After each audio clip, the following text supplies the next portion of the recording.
ട്രോഫിയിൽ പാകിസ്ഥാനെ തകർത്ത് ഇന്ത്യ 6 വിക്കറ്റിന്റെ വമ്പൻ വിജയമാണ് ഇന്ത്യ നേടിയത്. നിർണായകമായത് വിരാട് കോഹ്ലിയുടെ സെഞ്ചുറി കൂടിയാണ്. അങ്ങനെ അതിഗംഭീരമായി മുന്നോട്ട് പോകുന്നു. പാകിസ്ഥാൻ പുറത്താകുന്ന സ്ഥിതിയിലേക്കും എത്തിയിരിക്കുന്നു. സോണൽ കൃഷ്ണ വിവരങ്ങളുമായിട്ട്. സോണൽ, ബൗളിങ്ങിൽ ഇന്ത്യൻ ബൗളർമാർ മികച്ച പ്രകടനം കാഴ്ചവെച്ചിരുന്നു. അങ്ങനെ പാകിസ്ഥാനെ ഒന്ന് പിടിച്ചു കെട്ടാൻ കഴിഞ്ഞു.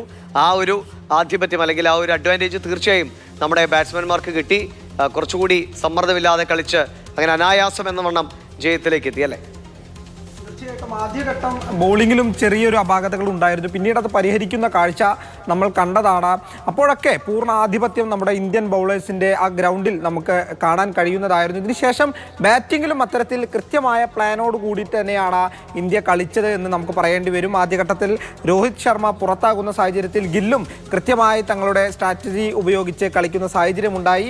അതിനുശേഷം വിരാട് കോഹ്ലിയും കൃത്യമായി തന്നെ ക്രീസിൽ നിന്ന് കൃത്യമായി കളിച്ചുകൊണ്ട് ആ സ്കോറിലേക്ക് എത്താൻ വേണ്ടിയുള്ള എല്ലാ കാര്യങ്ങളും ചെയ്തു. അതിന് പിറകെ വന്ന ശ്രേയസ് അയ്യരും എല്ലാവരും കൂടിച്ചേർന്നൊരു കൂട്ടുകെട്ടിൽ കൃത്യമായി ഇന്ത്യയുടെ നില ഭദ്രമാക്കി എന്ന് വേണം നമുക്ക് പറയാൻ. സെമിയോട് അടുത്തിരിക്കുന്നു എന്ന് നമുക്ക് ആവർത്തിച്ച് പറയേണ്ട ഒരു സാഹചര്യം കൂടിയുണ്ട്. പക്ഷേ പാകിസ്ഥാനെ അപേക്ഷിച്ച് പാകിസ്ഥാൻ്റെ ഗ്രൂപ്പ് തല മത്സരത്തിൽ തന്നെ ഏകദേശം നിരാശപ്പെടേണ്ട സാഹചര്യമാണ്. ഇനി ഒരു മത്സരം മാത്രമാണ് പാകിസ്ഥാന് ബാക്കിയുള്ളത്. എന്തായാലും ആതിഥേയരായ പാകിസ്ഥാൻ്റെ സ്ഥിതി വളരെ മോശമാണ്, ദയനീയമാണ് എന്നുള്ളത് കൂടി നമുക്ക് ആവർത്തിച്ച് പറയേണ്ട സാഹചര്യമുണ്ട്. എന്തായാലും ഇന്ത്യ തങ്ങളുടെ കരുത്ത് കാട്ടിയിരിക്കുന്നു. 6 വിക്കറ്റ് ബാക്കി നിൽക്കെ ജയിച്ചു കയറുന്ന ഒരു കാഴ്ച, വിന്നിംഗ് സ്കോറുമായി വിരാട് കോഹ്ലി തന്നെ രംഗത്തെത്തുന്ന കാഴ്ച നമ്മൾ കണ്ടതാണ്. ഇത്തരം നിർണായക മത്സരങ്ങളിൽ ഇത്തിരി ഇമോഷണൽ അല്ലെങ്കിൽ ഇമോഷൻസോട് കൂടി വലിയ സമ്മർദ്ദമുണ്ടാകുന്ന മത്സരത്തിലൊക്കെ ഇത്തരത്തിൽ വിരാട് കോഹ്ലിയുടെ പ്രകടനം നമ്മൾ കണ്ടതാണ്. അത് വീണ്ടും ആവർത്തിച്ചിരിക്കുന്നു. പുതിയൊരു റെക്കോർഡ് കൂടി അദ്ദേഹത്തിൻ്റെ ഈ കളിയിലൂടെ പിറന്നിരിക്കുന്നു എന്നുള്ളതാണ് മറ്റൊരു പ്രത്യേകത.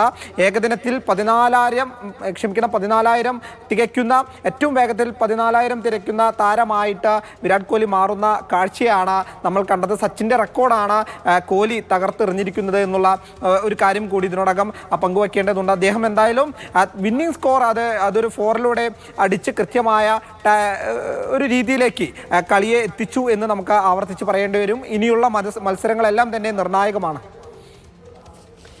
സോണൽ കൃഷ്ണയാണ് വിവരങ്ങൾ നൽകിയത്. അങ്ങനെ ആവേശകരമായ ജയം. ഇന്ത്യ പാകിസ്ഥാൻ മത്സരം എപ്പോഴും ക്രിക്കറ്റിൽ ആവേശം ഉണ്ടാക്കുന്നതാണ്. അത് ആവേശകരമായ ജയത്തോടെ ഇന്ത്യ മുന്നോട്ട് പോകുന്നു. പാകിസ്ഥാനെ സംബന്ധിച്ച് ടൂർണമെന്റിൽ നിന്ന് പുറത്തേക്കുള്ള വഴി കൂടി അവർക്ക് തെളിയുകയാണ്. എന്തായാലും വിരാട് കോഹ്ലി, കിങ് കോഹ്ലി അങ്ങനെ വീണ്ടും സെഞ്ചുറി, 14,000 റൺസ് അതിവേഗത്തിൽ തയ്ക്കുന്ന റെക്കോർഡുമൊക്കെ സ്വന്തമാക്കി.